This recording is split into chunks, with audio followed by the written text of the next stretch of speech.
ልጆች ኦሆ አሃ ጊዜን በአግባቡ መጠቀም። 1. እቅድ ይኖራችሁ። በየቀኑ በየሳምንቱና በየወሩ ማሳካት የምትፈልጉትን ግቦች ለዩ። በግቦቹ አስፈላጊነትና አስቸኳይነት መሰረት ቅድሚያ ስጡ። ስራን መጨረስ ሳይሆን ውጤትን ማምጣት ላይ አተኩሩ። በየጊዜው ያቀዳችሁትን ማሳካት መቻላችሁን መፈተሽና አስፈላጊውን ማስተካከያ ማድረግ አትርሱ። 2. ጊዜን የሚሻሙ ነገሮችን አስወግዱ። ከጥናት ወይንም ከስራ ውጪ ስልክንና የማህበራዊ ሚዲያዎችን አጠቃቀም ላይ በቂ ግንዛቤ ይኖራችሁ። በአንድ ጊዜ ብዙ ስራዎችን ከመጀመር ይልቅ በአንድ ተግባር ላይ ብቻ አተኩሩ። በብቃት መስራትና ትኩረት መስጠት። ተመሳሳይ የሆኑ ተግባራትን አንድ ላይ አደራጅቶ የመስራት ክህሎትን አዳብሩ።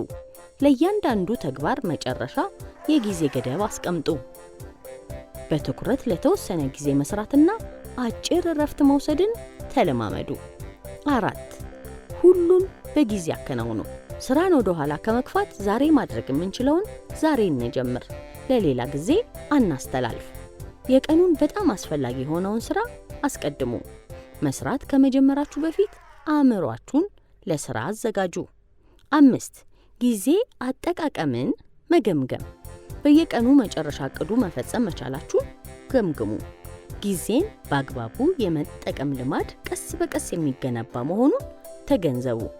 ያሰባችሁትን ዕቅድ ሙሉ በሙሉ ባይሳካም እንኳን ከስህተቶች ተማሩ። ኦሆ አሃ የኢትዮጵያ ልጆች ኦሆ አሃ